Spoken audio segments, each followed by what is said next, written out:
Camille est une princesse qui ne peut pas gouverner parce qu'elle est handicapée et sans mariage, elle perdra le trône. Que feriez-vous si tout ce qui vous appartient était sur le point de disparaître? Voyons comment Camille essaie de renverser la situation et si elle réussit à empêcher qu'on lui prenne ce qui lui revient de droit. Il y avait un petit village entouré de montagnes et de collines, qui s'appelle Seppou. Et c'est là que vive une princesse nommée Camille. Son père est le roi Luc et elle est sa seule fille. Camille était connue pour sa beauté et son esprit joyeux, mais elle avait un grand défi à relever.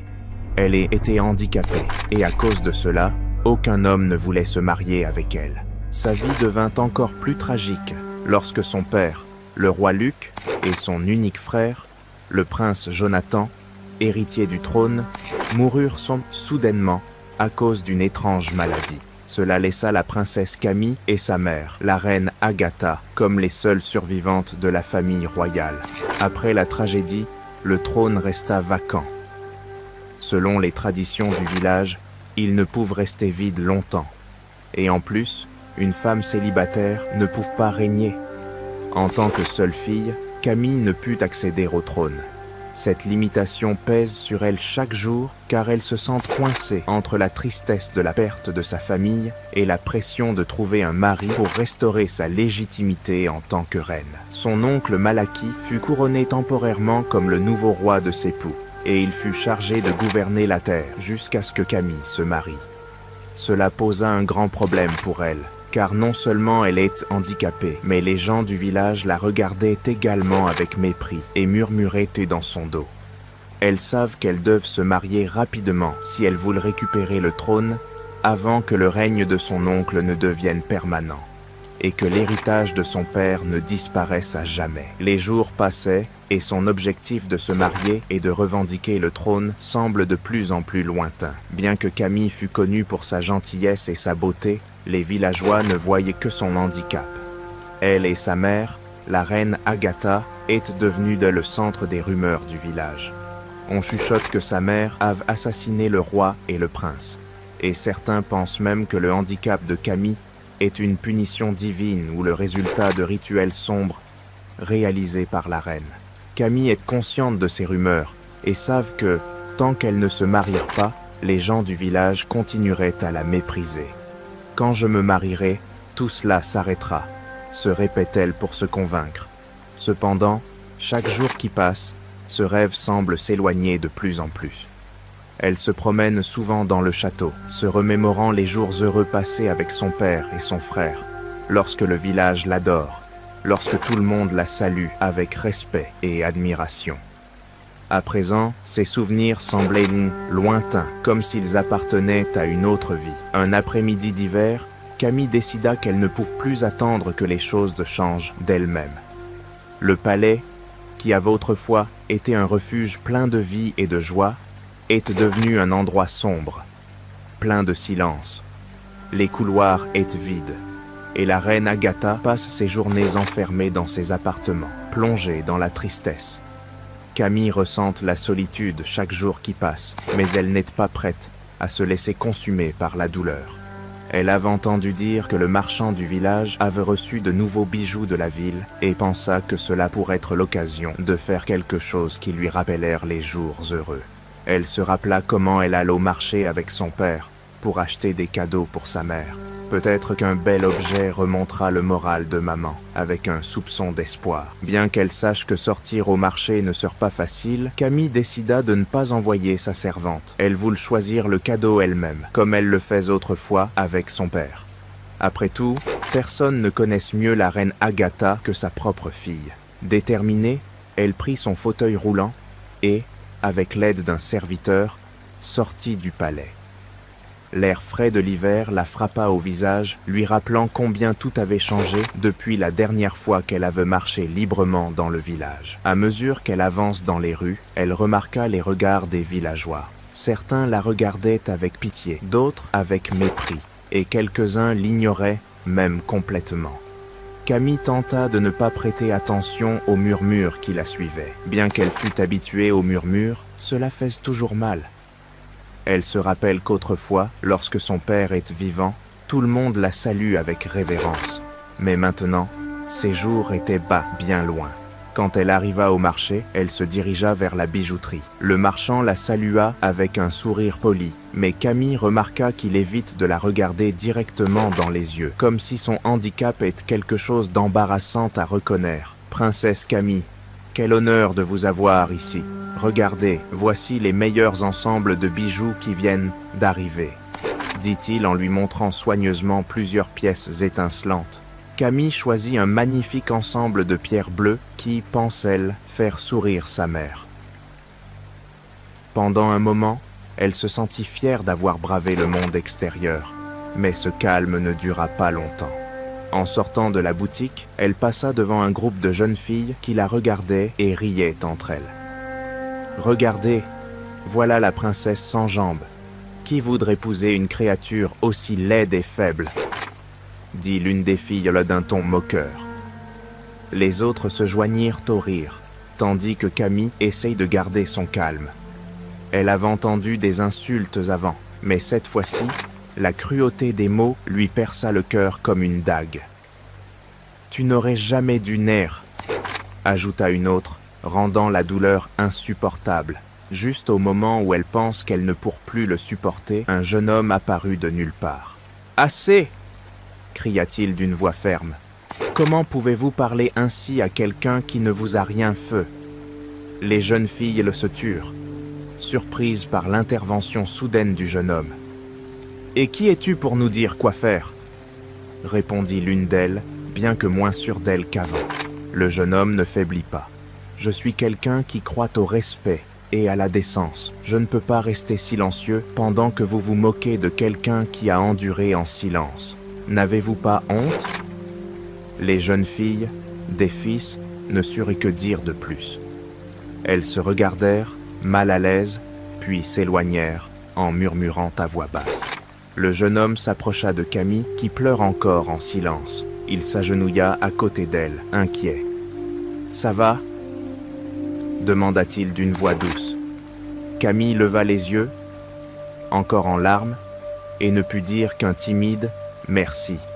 Elle n'avait jamais rencontré cet homme auparavant, et pourtant, il est intervenu pour la défendre, quelque chose que personne n'a fait depuis la mort de son père. Le jeune homme lui offrit un mouchoir et un sourire chaleureux. « Je suis heureux d'être arrivé à temps. Je m'appelle Izana. Puis-je t'accompagner quelque part où tu te sentiras mieux ?» Camille, touchée par la gentillesse de cet étranger, hocha lentement la tête. Elles ne savent pas pourquoi, mais quelque chose dans sa voix lui donne confiance. Izana commença à pousser son fauteuil roulant, l'emmenant loin des regards curieux du marché. Tandis qu'il marchait sur les chemins du village, Camille remarqua que bien que ses paroles fussent peu nombreuses, sa présence la réconforte. Au bout d'un moment, Izana s'est approchée d'elle et, assise par terre à côté d'elle, lui a proposé une bouteille d'eau. « Tu te sens mieux ?» demanda-t-il avec un sourire. Camille hocha la tête, même s'il y avait encore une ombre de tristesse dans ses yeux. « Oui, merci, je ne sais pas pourquoi tu l'as fait, mais je te suis vraiment reconnaissante, » répondit-elle en prenant une gorgée d'eau. Izana la regarda avec bienveillance. « Je l'ai fait parce que personne ne mérite d'être traité ainsi. Tu es une princesse, Camille, mais plus important encore, tu es une personne avec de la valeur. Ne laisse pas les paroles de gens méchants te faire oublier cela. » Camille le regarda, surprise. Elle n'est pas habituée à entendre des paroles aussi aimables et sincères, encore moins de la part d'un parfum connu. « C'est facile à dire, mais ce n'est pas aussi facile à vivre tous les jours, » avoua Camille. « Parfois, j'ai l'impression que tout ce que je fais, c'est essayer d'être forte, mais chaque jour devient plus difficile. » Izana hocha la tête, compréhensif. « Je comprends. Mais souviens-toi, être fort ne signifie pas ne pas ressentir de douleur. Cela signifie continuer malgré la douleur. Et si jamais tu as besoin de quelqu'un à qui parler ou simplement d'un endroit tranquille, je serai là. » Camille esquissa un léger sourire. Pour la première fois depuis longtemps, elle se sent comprise. « Merci, Izana. Tu n'as pas idée à quel point cela compte pour moi. » Ils restèrent silencieux un moment, profitant de la paix du lieu. Le soleil commence à se coucher à l'horizon, teintant le ciel de couleurs chaudes. « Il se fait tard, » dit soudain Camille. « Ma mère va s'inquiéter. » Izana hocha la tête et se leva rapidement. « Ne t'inquiète pas, Je te ramènerai au palais. » Tandis qu'il pousse son fauteuil en direction du village, Camille se rendit compte que, bien que ses problèmes ne soient pas résolus, elle avait au moins trouvé quelqu'un en qui elle pouvait avoir confiance. Quand ils arrivèrent aux portes du palais, Camille salua Izana avec un sourire sincère. « On se reverra bientôt, n'est-ce pas ?» demanda-t-elle, un peu timide. « Bien sûr », répondit Izana, lui rendant son sourire. « Je serai toujours là quand tu auras besoin de moi. » Camille le regarda s'éloigner, se sentant plus légère qu'elle ne l'avait été depuis longtemps. La reine Agatha regarda sa fille, bien qu'elle essaya de le cacher. Cela faisait longtemps qu'elle n'avait pas vu Camille aussi enjouée, aussi vivante. Depuis la mort du roi Luc et du prince Jonathan, la vie des deux femmes est une ombre de ce qu'elle avait été autrefois. Le palais est plongé dans la tristesse, et la reine avait perdu l'espoir de voir sa fille sourire à nouveau. Pourtant, ce jour-là, quelque chose est différent. Camille irradie une étincelle de bonheur, une énergie qu'elle n'a pas montrée depuis longtemps. C'est comme si, pour la première fois, quelque chose en elle s'était réveillé. « Qu'est-ce qui s'est passé, Camille ?» demanda la reine, essayant de paraître détachée, mais sa curiosité était évidente. « J'ai rencontré quelqu'un, maman, » dit Camille, esquissant un sourire timide. C'est un fermier, il s'appelle Izana. Aujourd'hui, il m'a défendu quand des jeunes filles se moquaient de moi. Ensuite, il m'a emmené à sa ferme et nous avons parlé pendant des heures. Il m'a fait me sentir bien, comme je ne l'avais pas ressenti depuis longtemps, avoua-t-elle avec une sincérité qui l'a surpris elle-même. La reine Agatha est surprise. Un fermier a réussi à faire ce que personne d'autre n'a pu, redonner un peu de joie à Camille. Un fermier ? Répéta la reine, pensive. Il était rare que quelqu'un du village ait une telle influence sur toi, mais si cela t'a fait du bien, je suis contente de l'entendre. Cependant, il y avait une pointe d'inquiétude dans son ton. La reine Agatha observe sa fille avec un mélange de soulagement et de prudence. Elles savent que les interactions avec les gens du village pouvaient être compliquées, mais elles comprennent aussi que sa fille Ove était seule trop longtemps. « Je suis contente que tu aies trouvé quelqu'un à qui parler, Camille. Mais tu dois être prudente, ma chérie. Tout le monde n'est pas ce qu'il semble être. Les relations avec quelqu'un en dehors de la noblesse peuvent entraîner des complications, dit-elle d'un ton maternel plein de sollicitude. « Je sais, maman, » dit Camille, voulant la rassurer. « Mais je sens que je peux lui faire confiance. Il ne m'a ni jugé ni traité comme les autres. » La reine soupira, son visage adouci par un mélange de tendresse et d'inquiétude. « S'il te fait du bien, je suis heureuse que tu l'aies de rencontrer, mais promets-moi d'être prudente, Camille. Je ne veux pas que tu souffres, » dit-il avec un regard qui montrait à quel point cela lui faisait mal de voir sa fille traverser tant de souffrances. « Je te le promets, maman, » répondit Camille avec un sourire soulagé. Pour la première fois depuis longtemps, elle sent que sa mère la comprenait, qu'elle ne la voie pas seulement comme la princesse devant accomplir son devoir, mais comme une jeune femme qui a besoin de compagnie. Cette nuit-là, Camille se retira dans ses appartements avec un sentiment de paix qu'elle n'a pas ressenti depuis longtemps. Elle se blottit dans son lit, pensant à Izana, à la façon dont il l'avait traitée avec gentillesse et respect, sans la voir seulement comme la princesse en fauteuil roulant. Pour la première fois depuis des mois, elle sent que quelqu'un l'avait vue autrement. Les paroles d'Izana résonnaient dans son esprit. « Tu es des bien plus que ce que les autres voient. » Ces mots la remplissaient d'espoir, de force, comme s'ils lui rappelaient que, bien que beaucoup la regardent avec pitié, elle reste forte et capable. Le lendemain, Camille se réveilla tôt, avec une énergie renouvelée. Le soleil commence à peine à percer l'horizon, et pour la première fois depuis longtemps, elle avait envie de sortir, de voir le monde au-delà des murs du palais. Elle pensa à Izana et décida qu'elle le verrait à nouveau. Alors, avec l'aide d'un garde, elle demanda à être ramenée à la ferme. Tandis qu'elle se dirigeait vers les champs, un étrange sentiment de joie l'envahit. Elle réalise que, bien que sa vie reste compliquée, le simple fait d'avoir quelqu'un à qui parler, quelqu'un qui ne la jugeait pas, rende le fardeau qu'elle porte un peu plus léger. Pendant ce temps, la reine Agatha l'observe depuis la fenêtre de ses appartements. Elles savent que sa fille a le mieux mais elle comprenait aussi à quel point son état émotionnel, bien qu'elle fût encore préoccupée par l'influence qu'Isana pourrait avoir sur Camille, elle ne pouvait nier que, après tout ce temps, elle voyait enfin une lueur de lumière dans la vie de sa fille. Répondit Camille, tandis qu'Isana s'asseyait à ses côtés sous le grand arbre où ils avaient bien parlé la veille. Ils n'avaient pas besoin de beaucoup de mots. Leur connexion était naturelle, fluide. Pour la première fois depuis longtemps, Camille sent qu'elle n'a pas besoin de se justifier ou de s'expliquer. Avec Isana, tout semble plus simple. Au fil des semaines, Camille continua de visiter la ferme d'Isana, trouvant en lui un ami avec qui elle pouvait partager ses pensées les plus profondes. Leur conversation devenait de plus en plus personnelle, et bien qu'ils viennent de mondes différents, cela n'a pas d'importance. Ils la voient pour ce qu'elle est vraiment, et c'est ce qu'elle apprécie le plus.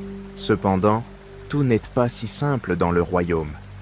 Tandis que Camille trouve refuge dans son amitié avec Isana, son oncle Malaki commence à remarquer les allées et venues de sa nièce. Son règne temporaire sur ses époux dépend du fait que Camille reste célibataire, incapable de réclamer le trône par elle-même. Ils savent que si elle trouve un mari, sa position sera menacée. Malaki, toujours calculateur, commença à poser des questions sur les sorties de sa nièce et à enquêter sur le jeune fermier qui semble avoir attiré son attention. Un jour, alors que Camille revenait au palais, après une de ses visites à la ferme, un des gardes l'informa que le roi Malaki l'avait convoqué en audience. Camille savait que ce n'est pas un bon signe. Son oncle n'a jamais montré un réel intérêt pour elle depuis qu'il a pris le pouvoir. Tandis qu'on la conduise dans la grande salle, son esprit est rempli d'incertitude. Lorsqu'elle entra dans la salle du trône, son oncle l'accueillit avec un regard sévère. « Camille, dit-il d'une voix ferme, j'ai entendu des rumeurs sur tes fréquentes visites au champ de culture. Est-il vrai que tu passes du temps avec un fermier ?» Elle savait que son oncle ne voyait pas d'un bon œil Isana et sa relation avec lui ne serait pas facilement approuvée. « C'est vrai, oncle, répondit-elle calmement. J'ai rencontré Isana, c'est un homme bon et j'ai trouvé en lui un ami. » Le roi Malaki fronça les sourcils. « Un ami ? Camille, tu aidais la princesse de Sépu. Tu ne peux pas te permettre de te promener dans les champs avec des paysans. Ce n'est pas digne de ta position. Et encore moins t'impliquer sentimentalement avec l'un d'eux, dit-il avec une claire désapprobation.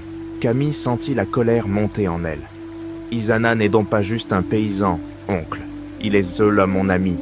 Il me trie comme une personne, pas comme quelqu'un qui doit être pris en charge ou ignoré. Tu ne peux pas décider avec qui je peux ou ne peux pas me lier. Le roi Malaki la regarda fixement, visiblement irrité par son défi. Camille, écoute bien. Tant que je suis sur le trône, tu suivras les règles de ce royaume. Il n'y aura plus de visite à cette ferme. Je ne veux plus entendre parler de ce fermier. Est-ce clair ? Camille, bien qu'elle ressentit la frustration en elle, savent qu'elle n'a pas le pouvoir de défier ouvertement son oncle à ce moment-là. C'est clair, dit-elle simplement, avant de quitter la salle. Mais elles savent qu'elle ne renoncera pas si facilement. L'amitié qu'elle avait trouvée avec Isana était la seule chose qui la maintenait forte dans ces temps sombres, et elle n'est pas prête à la perdre.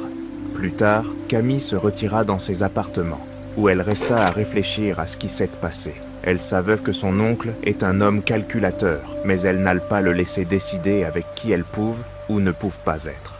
Camille est déterminée. Si l'histoire avec Isana lui avait appris quelque chose, c'est qu'elle mérite d'être traitée avec dignité, et ce combat ne fait que commencer.